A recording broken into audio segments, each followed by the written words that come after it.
வணக்கம். நீங்கள் இணைந்திருப்பது வசந்தம் டிவியின் மதிய நேர பிரதான செய்திகளோடு இணைந்து கொள்ளும் நான் பத்மநாதன் பிரதாப். முதலில் இன்றைய தலைப்புச் செய்திகள்.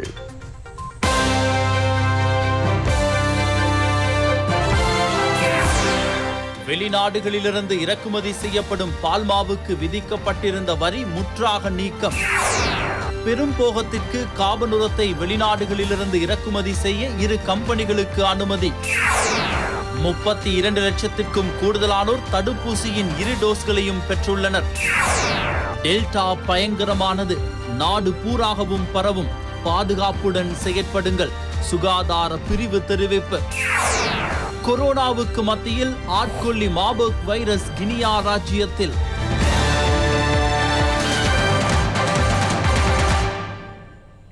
இனி தொடர்வது விரிவான செய்திகள். எதிர்வரும் பெரும்போகத்திற்கு தேவையான சேதன பசலையை இறக்குமதி செய்வதற்காக அனுமதி வழங்கப்பட்டுள்ளதாக அமைச்சர் டாக்டர் ரமேஷ் பத்ரன தெரிவித்தார். 2021-22 මහාකන්නේ සඳහා කාබනික පොහොර සහ ස්වාභාවික khනිජ 2021-22 பெரும்போகத்திற்கு தேவையான காபன் உரத்தை இறக்குமதி செய்வதற்கு அமைச்சர் மஹிந்தானந்த அழுத்கமகேயினால் முன்வைக்கப்பட்ட யோசனைக்கு அமைச்சரவை அங்கீகாரம் வழங்கியுள்ளது. காபன் உர தயாரிப்பினால் தேவையை முற்றுமுழுதாக நிறைவேற்றிக் கொள்ள முடியாதுள்ளதால் சேதன பசலையை இறக்குமதி செய்யும் நடவடிக்கைகளை முன்னெடுக்க அமைச்சரவை அங்கீகாரம் வழங்கியுள்ளது. ඉදිරියට කරගෙන යාමට කැබිනට් අනුමැතිය ගරු කුෂ්කාර අමාත්‍යතුමාට ලබා දීලා තිබෙනවා. இறக்குமதி செய்யப்படும் பால்மாவுக்கு விதிக்கப்பட்டிருந்த வரியை முழுமையாக நீக்க அமைச்சரவையின் அங்கீகாரம் கிடைத்ததாக அமைச்சர் கெஹலிய ரம்புக்வெல தெரிவித்துள்ளார். அமைச்சரவை தீர்மானங்களை அறிவிப்பதற்காக தகவல் திணைக்களத்தில் இடம்பெற்ற ஊடக சந்திப்பின் போதே அமைச்சர் இவ்வாறு தெரிவித்தார். கோவிட் தொற்றிய 2938 பேர் நேற்று இனம் காணப்பட்டனர். நாளாந்த கொரோனா மரணங்கள் 100ஐ தாண்டி நேற்று 111 மரணங்களும் பதிவாகின. அத்துடன் தடுப்பூசி வழங்கும் நடவடிக்கைகளும் முன்னெடுக்கப்படுகின்றன. ஏதேனும் ஒரு தடுப்பூசியின் முதலாவது டோஸை 32 லட்சத்திற்கும் கூடுதலானோர் பெற்றுள்ளனர்.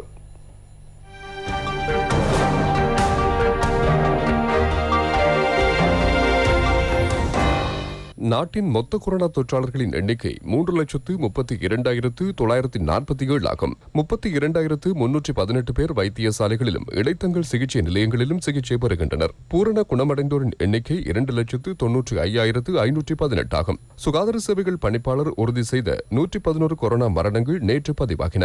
60 வயதிலும் கூடிய 90 பேர் இதில் அடங்குகின்றனர். 30 வயதிற்கும் 59 வயதிற்கும் இடைப்பட்ட 21 பேர் இவர்களில் அடங்குவதாக சுகாதார சேவைகள் பணிப்பாளர் நாயகம் தெரிவித்துள்ளார். கலுபோவில போதனா வைத்தியசாலையில் நோயாளர்களின் எண்ணிக்கை அதிகரித்த போதிலும் நோயாளர்களுக்கு தேவையான வசதிகளை மேம்படுத்த தற்போது நடவடிக்கைகள் எடுக்கப்பட்டுள்ளதாக கலுபோவில போதனா வைத்தியசாலையின் பிரதி பணிப்பாளர் டாக்டர் ருக்ஷான் பெல்லன தெரிவித்துள்ளார். கோவிட் தொற்றாளர்களின் வருகையில் அதிகரிப்பு காணப்பட்டது. இவர்களுக்கென 3-4 வார்டு தொகுதிகளை ஒதுக்கப்பட்டிருந்தது. தற்போது இது 6ஆக அதிகரிக்கப்பட்டு வைத்தியசாலையில் காணப்பட்ட ஏனைய வார்டு தொகுதிகள் இதற்கென பெறப்பட்டன. இதனால் இடவசதிகள் பற்றாக்குறை இல்லை. கந்தவல இடைத்தங்கள் நிலையத்திலும் சுமார் 200 தொற்றாளர்கள் அனுப்பப்பட்டுள்ளனர். தற்போது வைத்தியசாலையில் இட நெருக்கடி முழுமையாக நீங்கியுள்ளது.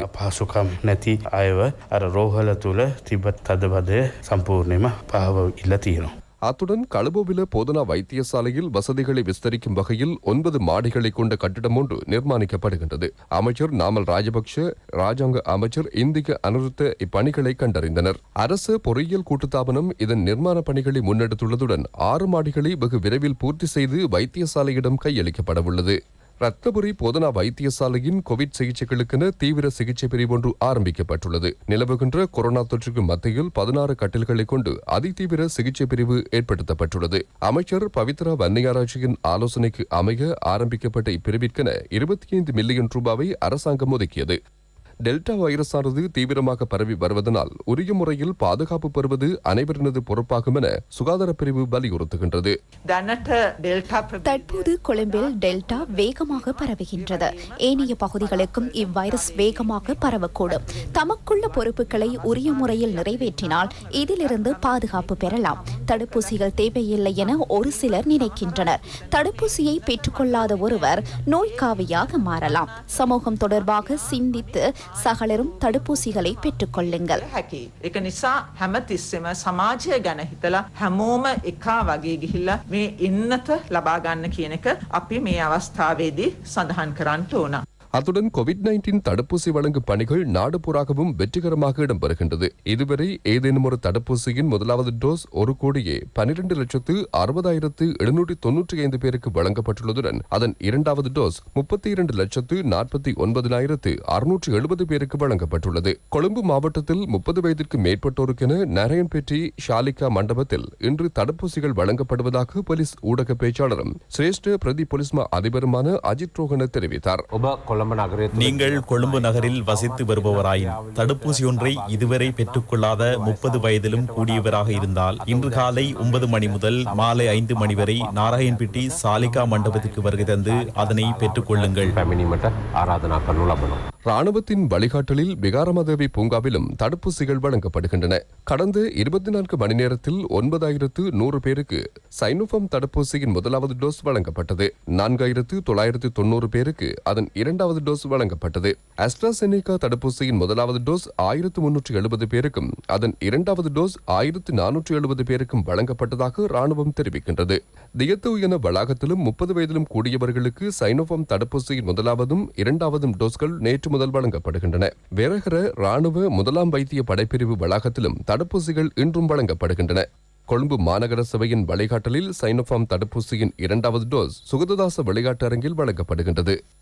கொட்டக்கலை பொது சுகாதார உத்தியோகஸ்தர் பிரிவில் சுமார் 23,444 பேருக்கு இதுவரை தடுப்பூசிகள் வழங்கப்பட்டுள்ளதாக பொது சுகாதார உத்தியோகஸ்தர் கே சுதர்சன் தெரிவித்துள்ளார். இன்று கொட்டக்கலை ஸ்டோனிக்லிப் கிராம உத்தியோகஸ்தர் பிரிவில் 474 பேருக்கும் ஹோம்புட் கிராம உத்தியோகஸ்தர் பிரிவில் 508 பேருக்கும் சைனோஃபார்ம் இரண்டாவது டோஸ் வழங்கப்படுகின்றது.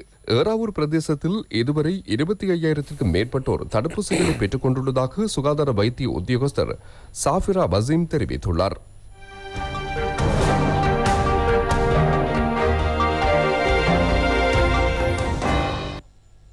சிறுவர்களுக்கு கொரோனா அறிகுறிகள் காணப்பட்டால் பெற்றோராகிய நீங்கள் என்ன செய்ய வேண்டும் என்பது குறித்து சிறுவர் வைத்திய நிபுணர் டாக்டர் தீவால் பெரேரா சுயாதீன தொலைக்காட்சியில் ஒளிபரப்பாகிய ஹத்பனிப்பே நிகழ்ச்சியில் விளக்கம் அளித்தார்.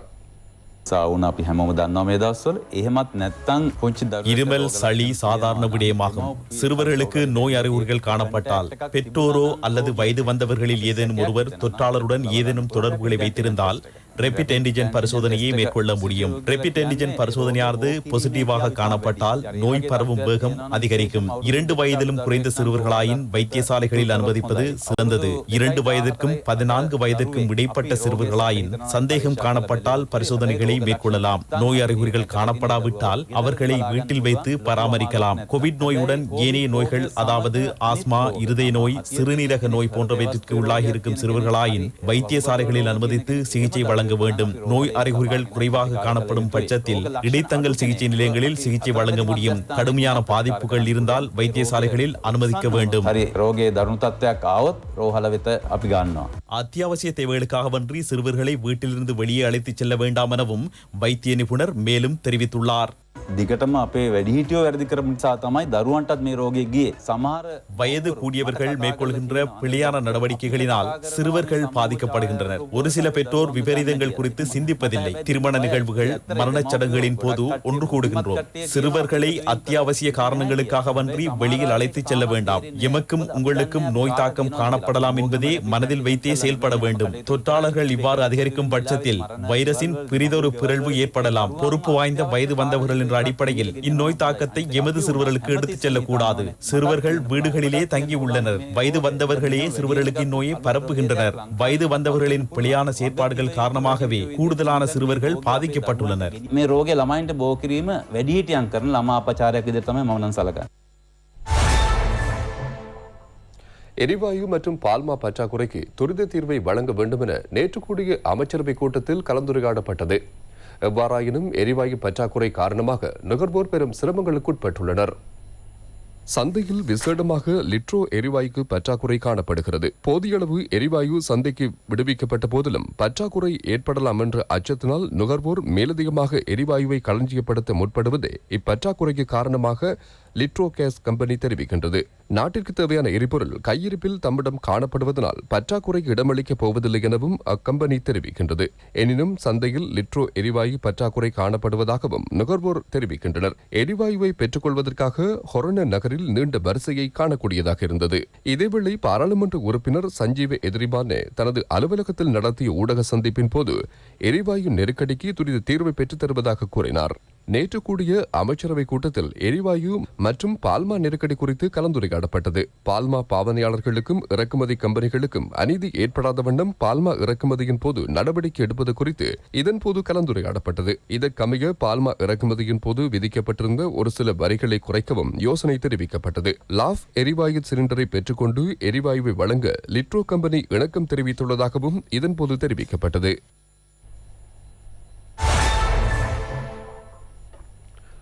பயங்கரவாத தடை சட்டத்தின் கீழ் தான் கைது செய்யப்பட்டு தடுத்து வைக்கப்பட்டுள்ளமை சட்டவிரோதமானது என தெரிவிக்குமாறு கோரி மேல்மாகாண முன்னாள் ஆளுநர் அசாத் சாலி சமர்ப்பித்துள்ள அடிப்படை உரிமை மனுவை விசாரிக்கும் நீதிபதிகள் குழுவின் உறுப்பினரான AHMD நவாஸ் அக்குழுவிலிருந்து விலகியுள்ளார்.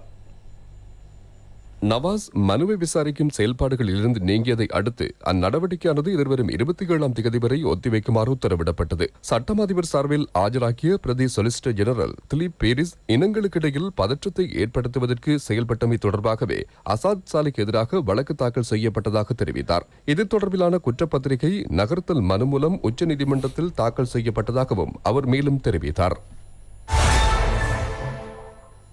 ஊடகங்களுக்கு சட்ட வரையறைகளை விதித்து அதனை கட்டுப்படுத்துவதை விட ஊடக நிறுவனங்கள் பொறுப்புணர்ச்சியுடன் செயல்பட வேண்டும் என அமைச்சர் அலி சப்ரி தெரிவித்துள்ளார்.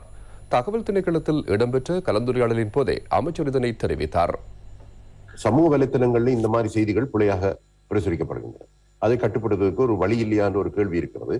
இலங்கையிலே ஊடக விழுமிய கொள்கை, மீடியா எத்திக்ஸ் கொள்கை 1973ஆம் ஆண்டு அந்த கொள்கை இருந்தாலும் அதில் உண்மைக்கு புறமான செய்திகளை வெளியிடக்கூடாது, அப்படி வெளியிட்டால் பிழையை திருத்த வேண்டும், வெகு விரைவிலே திருத்த வேண்டும் என்றெல்லாம் பல பரிந்துரைகள் இருக்கின்றன. இருந்தாலும் அது இன்னும் அமுலில் இருக்கிறதா?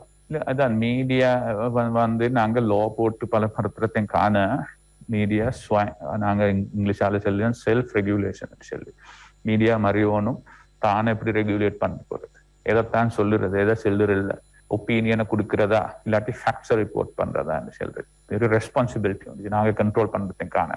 ஆனால் சில ஏரியா இருக்குது நாங்க இதை கண்ட்ரோல் பண்ணணும். ஆனா இன்றைக்கு சோசியல் மீடியால இருந்துச்சுன்னா எவங்களுக்கு ஒரு ஸ்மார்ட் போன் ஒன்று இருக்குதோ அவங்க எல்லாரும் ஒரு ப்ராட்காஸ்ட் பண்ணும். அதனால some sort of self regulation is important. இதுல கட்டாயம் இந்த ரெகுலேஷன் வரணும்.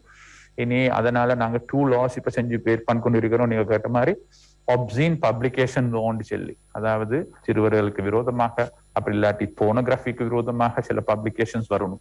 கல்ச்சர் ஆர்ட்ஸ் விட்டால் அடுத்ததை ப்ரிவென்ட் பண்றதுக்கு. அடுத்த ஒன்று இருக்குது ஆன்லைன் ஃபோல்ஸ்ஹுட்னு சொல்லி இப்ப லாஸ்ட் ஸ்டேஜஸ்ல இருக்குது. ஆன்லைன்ல சும்மா அவங்களுக்கு தெரியாத பொய்யையும் இது இல்லாத்தையும் போடலாது. அப்படி போட்டால் அதுக்கு விரோதமாக கோர்ட்ஸுக்கு போறக்கூடிய ஒரு இன்ஸ்டிடியூஷன் நாங்கள் சமைக்கிறோம். இனி அதுவும் அந்த லோவும் இப்ப லாஸ்ட் ஸ்டேஜ்ல இருக்கிறோம். அதனால நாங்க எதிர்பார்க்கறது வந்து ஃப்ரீ ஸ்பீச்சை நிப்பாட்டுறது இல்லை, ஆனால் எல்லாருக்கும் ஃப்ரீ ஸ்பீச் இருக்கிறது அதே மாதிரி அவங்களுக்கு ரெஸ்பான்சிபிலிட்டி ஒன்றும் இருக்கு. கருத்து சுதந்திரம் இருக்கிற மாதிரி அதுக்கான பொறுப்புணர்ச்சியும் கட்டாயம் பொறுப்புணர்ச்சியும் இருக்குது. எக்ஸ்பிரஸ் பேர்ல் கப்பலில் இருந்து கரையொதுங்கிய பிளாஸ்டிக் பொருட்கள் குறித்து இறுதி தீர்வு சட்டமா அதிபரினதும் அது தொடர்பாக நியமித்த குழுவினதும் ஆலோசனைகளுக்கு அமைய எடுக்கப்படும் என அமைச்சர் மஹிந்த அமரவீர தெரிவித்துள்ளார். அண்மையில் கடலுக்கு இரையாகிய எக்ஸ்பிரஸ் பேர்ல் கப்பலில் இருந்து கரையொதுங்கிய பிளாஸ்டிக் பொருட்கள் மத்திய சுற்றாடல் அதிகார சபையின் கண்காணிப்பில் திரட்டப்பட்டு களஞ்சியப்படுத்தப்பட்டன.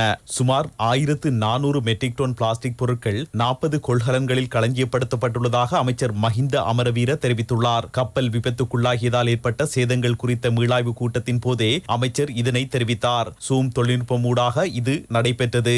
அமைச்சர் அலி சப்ரி இம்மீளாய்வு கூட்டத்தை ஒழுங்கு செய்திருந்தார். பிளாஸ்டிக் தொகுதியை பிளாஸ்டிக் உற்பத்தி கம்பெனி மேலும் ஒரு சிலரும் கோருவதாக அமைச்சர் மஹிந்த அமரவீர இதன்போது தெரிவித்தார். எனினும் சட்டமா அதிபரினதும் கப்பல் விபத்து குறித்து கண்டறிவதற்காக நியமிக்கப்பட்ட குழுவினதும் பரிந்துரைகளுக்கு அமைய மாத்திரமே இறுதி தீர்மானம் எட்டப்படும் எனவும் அமைச்சர் வலியுறுத்தினார்.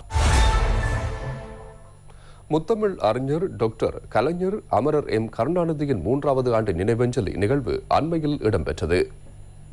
பாராளுமன்ற உறுப்பினர் வி ராதாகிருஷ்ணன் தலைமையில் நடைபெற்ற நிகழ்வில் பாராளுமன்ற உறுப்பினர் ரோஃப் ஹக்கீம் அதிதியாக கலந்து சிறப்புரையாற்றினார். முத்தமிழ் அறிஞர் டாக்டர் கலைஞர் அறிவாலயம் இதனை ஏற்பாடு செய்திருந்தது. தினகரன் பத்திரிகை பிரதம ஆசிரியர் வி செந்தில் வேலவர் வரவேற்புரை நிகழ்த்தியதுடன் ஆசி உரையை பிரதமரின் இந்து சமய இணைப்பாளர் கலாநிதி பாபு சர்மா ராமச்சந்திர குருக்கள் நிகழ்த்தினார். ராஜாஜி அவர்கள் முதலமைச்சராக இருந்த காலத்தில் அந்த தேர்தல் நேரத்தில் அங்குள்ள அந்தணர்கள் அப்பொழுது ராஜாஜி அவர்களிடம் சென்று கேட்டார்கள், இப்படி கருணாநிதி அவர்களுக்கு இந்த டிஎம்கே வாக்கு போடுவது இந்த மாதிரி என்று போய் கேட்டிருந்தார்கள். கருணாநிதி அவருடைய டிஎம்கே கட்சிக்கு நீங்கள் பயமில்லாமல் நீங்கள் வாக்கு அளிக்கலாம், உங்களுக்கு ஒரு பொழுதும் எப்படியும் ஒரு பிரச்சனையும் வரப்போவதில்லை என்பதை ஆணித்தரமாக போற்றி புகழப்பட்ட ராஜாஜி அவர்கள் கூறியது நான் ஊடகங்களில் பார்த்திருக்கின்றேன். அமரர் கலைஞர் கருணாநிதியின் உருவப்படத்திற்கு மலரஞ்சலியும் செலுத்தப்பட்டது. அவரை பற்றி விமர்சனங்கள் இல்லாமல் இல்லை, இன்னும் பேசினார்கள். ஏராளமான விமர்சனங்கள் இருக்கலாம். 80 வருட காலம் பொது வாழ்வில் விமர்சனம் இல்லாமல் ஒரு அரசியல்வாதி இருக்க முடியாது. ஆனால் அந்த விமர்சனங்களை எதிர்கொண்டு மீண்டும் மீண்டும் தோல்வியை கண்டு துவண்டு போகாமல் எழுந்து நிற்கிற அந்த திராணி, இந்த பேரியக்கத்தை பலமாக வைத்திருக்கிற அந்த பெரும் சக்தி கலைஞர் அவரிடம் இருந்தது என்பதற்கு ஏராளமான சான்றுகளை வாருங்கள் போருக்கு புறப்படுவோம், வந்திருக்கும் இந்தியை விரட்டுவோம் என்று ராஜாஜி சர்க்காரை அதிர வைத்தார் அந்த காலத்திலே கருணாநிதி அவர்கள். ஆகவே அவருடைய போராட்ட காலம் என்பது அந்த காலத்திலே ஆரம்பித்திருக்கின்றது. கிட்டத்தட்ட தமிழ் இசை நாடகம் மட்டுமல்லாமல் 92 அடையாளங்கள் தமிழை உருவகப்படுத்தி இருக்கின்றார். சென்னையிலே வள்ளுவருக்கு கோட்டம், குமரிமுனையிலே வள்ளுவருக்கு சிலை, பூம்புகாரிலே சிலப்பதிகார கலைக்கூடம் என பல நினைவு சின்னங்களை இன்றைய தலைமுறைக்காக வடிவமைத்தவர்தான் திரு கருணாநிதி அவர்கள். முத்துராஜபல மணல் கட்டமைப்பிலிருந்து நிர்மாணத்துறைக்கான கடல் மணலை பெற்றுக்கொள்ளக்கூடிய வகையில் வேலைத்திட்டம் ஒன்று தற்போது தயாரிக்கப்படுவதாக நகர அபிவிருத்தி மற்றும் வீடமைப்பு அமைச்சு தெரிவித்துள்ளது. கடல் மணலை இவ்வாறு நிர்மாணத்துறைக்கு பயன்படுத்துவதனூடாக ஆறுகளின் கரையோரங்கள் உடைதல் மற்றும் ஆறுகளில் மணல் அகழ்வு பணிகள் இடம்பெறுவதை தடுக்க முடியும் என நகர அபிவிருத்தி மற்றும் வீடமைப்பு அமைச்சு தெரிவித்துள்ளது. கொழும்பு கட்டுநாயக்க அதிவேக வீதியின் நிர்மாண பணிகளுக்கென தயாரிக்கப்பட்ட முத்துராஜவெல கடல் மணல் கட்டமைப்பில் பயன்பாட்டுக்கு எடுக்காத கடல் மணல் பாரிய அளவில் காணப்படுவதாக அமைச்சு அறிவித்துள்ளது. குறித்த மணலை நிர்மாண தொழில்துறைக்கென பயன்படுத்தும் சந்தர்ப்பம் குறித்து கண்டறியுமாறு பிரதமர் மஹிந்த ராஜபக்ஷ உரிய அதிகாரிகளுக்கு ஆலோசனை வழங்கியிருந்தார். குறித்த கடல் மணல் திட்டத்திற்கு அமைச்சரவை அனுமதி கிடைக்கப்பெற்ற நிலையில் 1000 கிலோமீட்டர் தூரம் குழாயூடாக அழுத்தம் பிரயோகிக்கும் நடவடிக்கை இடம்பெறும். குறித்த மணல் ஒரு கியூபை ஆற்று மணலை விட 4000 ரூபாய் குறைவான விலையில் சந்தைக்கு வழங்க முடியும். இத்துடன் வசந்தம் டிவியின் மதிய நேர பிரதான செய்தி அறிக்கை நிறைவுக்கு வருகிறது. அடுத்த பிரதான செய்தி அறிக்கையை இரவு 8 மணிக்கு எதிர்பாருங்கள். வணக்கம்.